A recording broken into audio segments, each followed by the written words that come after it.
Top 10 alternate versions of Joker crazier than the original. We all know the Joker has been Batman's greatest nemesis pretty much since he first donned a cowl. What you may not know is, in the DC universe, there are a number of Dark Knights from universes that exist parallel to the main continuity. In these parallel universes called Elseworlds, if there's a caped crusader, chances are there's a crown prince of crime not too far away, plotting to make his life a living hell.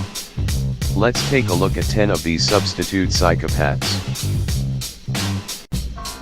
10. Joker, Lord of the Vampires Batman, Bloodstorm. In the 1994 sequel to Batman and Dracula, Red Rain, Batman has destroyed Dracula, yes, the Dracula, but was himself turned into a blood-sucking fiend. After Dracula's defeat, his undead followers are left without a master, a position that this universe's Joker is more than willing to fill. In the power vacuum left by the Dark Lord, Joker, sporting a criminally stylish gothic purple top hat, seizes control of the most influential of Gotham's organized crime families by turning them all into vampires. Batman struggles to keep his bloodlust in check while fighting for the very soul of Gotham. He teams up with Catwoman, who's been turned into a werewolf by one of Joker's followers, Commissioner Gordon, and Alfred. They want to loosen Joker's stranglehold on Gotham's underworld and purge Gotham City of the damned. 9. Sinestro plus Joe Chill equals Joker Batman, in Darkest Night. This one gets a little convoluted even for a comic book.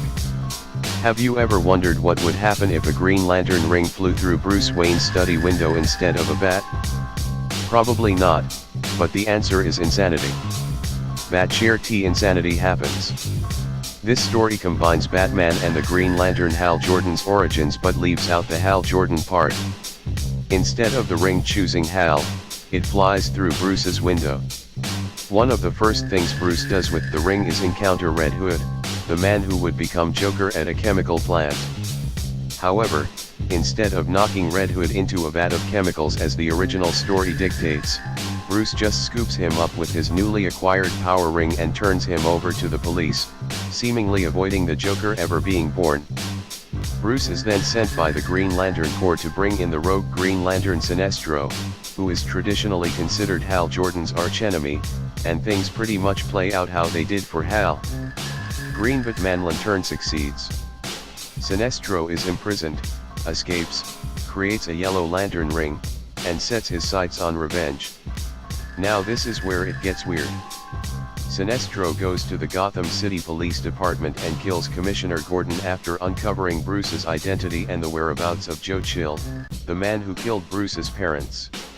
After finding Joe, Sinestro does a mind meld and absorbs Joe's personality and memories. Sinestro now has Joe's personality existing independently in his mind. He also has a crazy smile and is wearing a waistcoat and bow tie, having become this universe's Joker.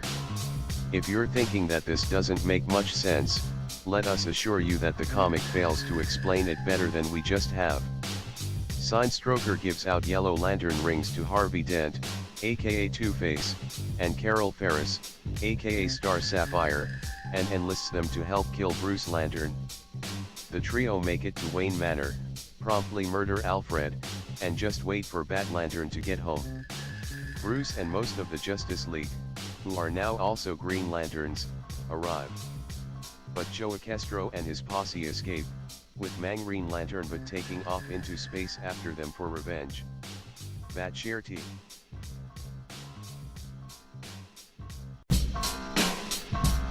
8.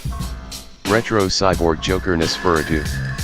If you're a fan of superheroes, post-humanism, and early 20th century German expressionist cinema, then, oh boy, do we have just the comic for you.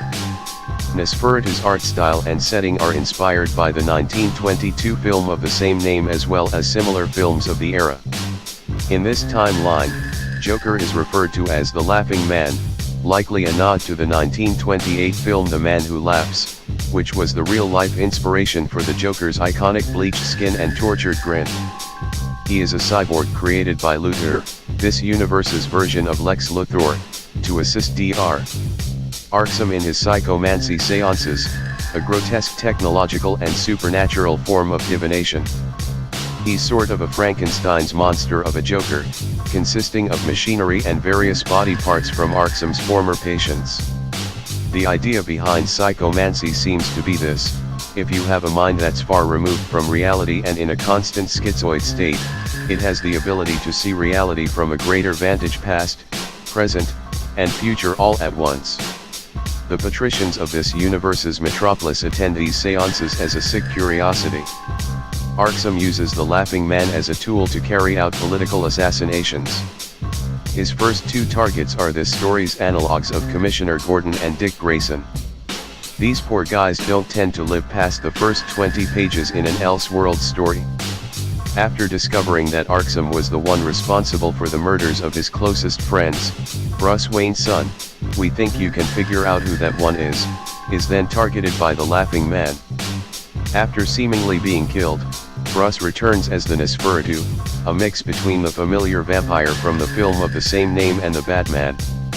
The battle that ensues resembles a gothic death match between two Edward Scissorhandses. In fact, this entire book looks inspired by Tim Burton more than the 1989 Batman film. The fierce battle ends abruptly with the Nosferatu tearing out the Laughing Man's organic heart from his metal breastplate, a moment that should feel cathartic to any Batman fan who feels frustrated by Bruce constantly allowing Joker to live and kill another day.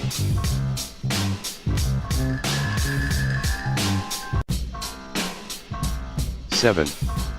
Pirate Captain Joker. Detective Comics Annual Vol. 1. Number 7.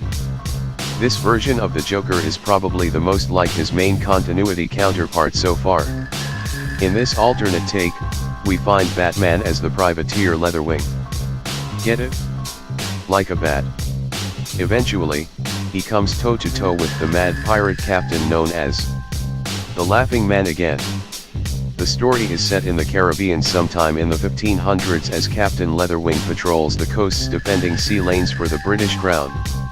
Shortly after we're introduced to our hero, his first mate, Alfredo, and the orphan Robin Redblade, the focus turns to the Laughing Man.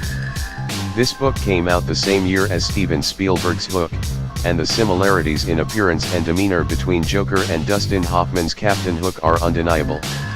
While both costumes are traditionally what you would expect a pirate to wear, it looks like someone is doing a mash-up cosplay. That being said, the art is gorgeous, especially on the splash page where we're introduced to Joker. While this Joker might not be as out there as some of the others on this list, his cruelty and twisted wit really shine, as being a bloodthirsty cutthroat really seems to suit him. He manages to convince this universe's Catwoman, called Felina, to seduce and betray Leatherwing by leading Joker and his crew to the Batcave, which is called Bat's-Cay here. The final conflict doesn't last long, though, as Felina has a change of heart, alerting Leatherwing to the Laughing Man's advancing ship. Leatherwing and Joker square off, with Robin taking a bullet for Bruce.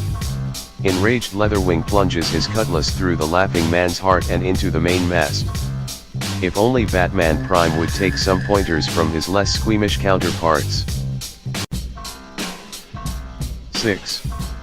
Bruce's Mr. Hyde. Batman, Two Faces. It's often been said that Batman and the Joker are two sides of the same coin.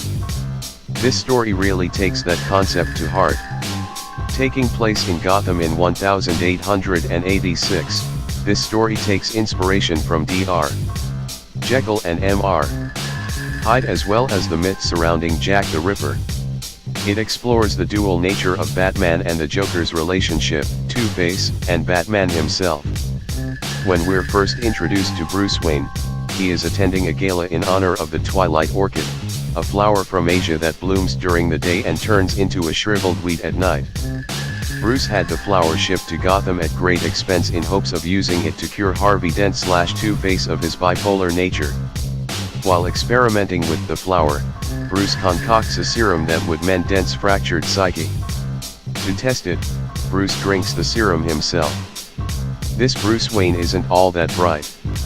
After a moment of pain, he finds that he's faster and stronger than he was before and decides to take on the mantle of a bat to bring justice to Gotham and end Two-Face's crime spree, because, of course, he does. As soon as the Batman begins dismantling Harvey's operations, a new villain begins murdering prostitutes in Gotham's myriad dark alleys. The only evidence of the killer's identity is notes left on the bodies that attribute the murders to the Joker and a ghastly smile cut into their cheeks. After Joker paralyzes Catwoman with a knife in her spine, Bruce redoubles his efforts and makes an even stronger potion. This batch, however, leaves Bruce unconscious and he has a revelation when he awakes. He requests to meet Dent and Commissioner Gordon on the roof of the Gotham courthouse to reveal that he himself is the Batman and the Joker. After giving Harvey a vial of the serum to hopefully cure him, Bruce transforms into the Joker.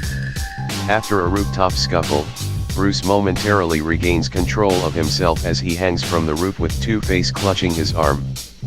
Bruce implores Harvey to let him fall and to take the serum so that Gotham will finally be rid of Two-Face and the Joker. Harvey fulfills his old friend's final wish and lets Bruce fall, taking the serum shortly after. We're to believe that the serum worked because a flash forward shows Batman still protecting Gotham. The only difference is his mismatched eyes under the cowl.